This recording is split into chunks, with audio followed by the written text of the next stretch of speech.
everybody. So for my part in my culminating assignment, I had to find a local organization in Kingston that deals with teen anxiety. So I found a few like Pathways and Hotel Do. But I was lucky enough to get a last minute interview with Karen Hardy, and she's a social worker at Pathways. Let's get to the interview. Hello, I'm here with an intake counselor named Karen Hardy, and I just have a few questions for her. So, on average, how many cases of teen anxiety do you receive per year? It's increasing, and we have quite a few. So anxiety is a part of most of the clients that we see, teen clients. But the percentage, I don't know. Yeah, that's fine. Okay, so how would you go about treating anxiety? Best practices right now is something called CBT, Cognitive Behavioral Therapy, and that's mostly what Pathways is involved with. There are many different things that can help and work, medication being one of them. But CBT is the most common thing that we do. Okay. What age is mostly found in teen anxiety? So like between the ages of 13 and 19? Yes. Yeah. It's probably very equal across the board. The anxiety in different ages, the triggers for anxiety change from social or peer related to pressure in school to academics to moving on.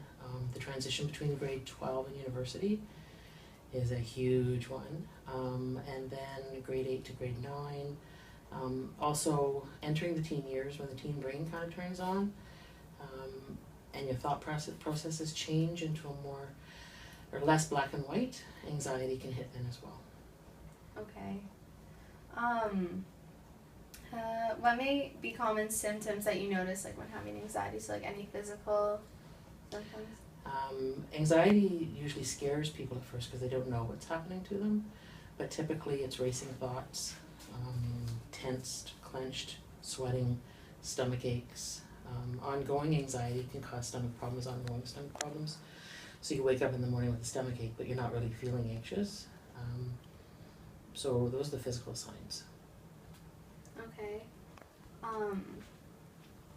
So how effective are sessions and around how long do they take to start? I would love to be able to give you specific and definite answers, Yeah. but because each person is so different, their ability to cope with their anxiety and the level of their anxiety is so different. Some kids can work with a few strategies with their anxiety and really just go on with that. Other kids we have a CBT group, an anxiety group that runs for I think 8 to 10 weeks. And we have CBT individual counseling that can go on for months. Okay. So what types of medication are used for anxiety disorders? Or are medications They are, I'm not an expert at that at all. Yeah. Yeah. No, that's okay. Medication, there's a variety of different medications that work for some people and maybe some combinations. But with medication, it rarely works on its own. It's a combination of medication and a CBT-like treatment. Okay. So in your opinion, do support groups or therapy meetings, like, are they helpful? Like, I'm guessing you have some at Pathways? Yeah, yep. The group sessions are really helpful with kids with anxiety. They're really anxious to come, but they all are. So there's a whole group of really anxious kids, and they practice the skills they're learning with each other in a really supportive environment. And they're based on age ranges. So there's I think it's 8 to 10, 10 to 12, 12 to 15, those types. Okay. How can people like prevent anxiety? Is there any way? And so for my opinion, structure and stability is definitely something that helps with anxiety. There's people who are more prone to anxiety, and then there's a lifestyle that encourages an anxiety type of reaction. And so stable and a stable environment is going to be most helpful, but some kids that are really in stable environments with no trauma or anything else in their life have really serious anxiety issues. So it's, it's not really a nature nurture. It seems to be more of a something that happens, and a reaction that gets out of control. Yeah. Oh, sad. But there's a lot of anxiety isn't a life sentence, and it's not a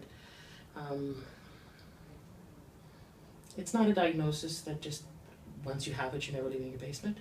So there's a lot of strategies, a lot of coping, Yeah. and most kids have anxiety at some point. Yeah. It depends on whether it takes over your life or not. So when it becomes debilitating in the way that you want to live your life, that's when you want to seek some help with it. Yeah, it is treatable. Like it Mhm. definitely can go like away or like. So last question: do you have any advice for teenagers who may have anxiety but are too afraid to tell someone? Yes, I would. I would like them to know that they're not alone, that it is very common.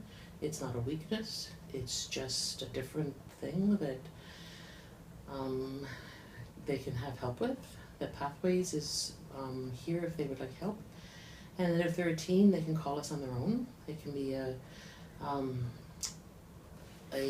self-referral, so their parents, friends, and neighbors can know and not know, depending on how they want to choose to do that. We strongly encourage parents and families to be involved because kids live in systems and need help and support, but we're here if they want to talk just to us. Okay. Yeah. That sounds good. Thanks. Yeah. Okay, so I just want to say thank you, and I actually did learn a lot. I didn't know that kids could call on their own, and that it's common. And like that, just it sounds like you guys are very supportive, and it's a really good association. So, yeah. Great, Well, thanks. thank you. You're welcome.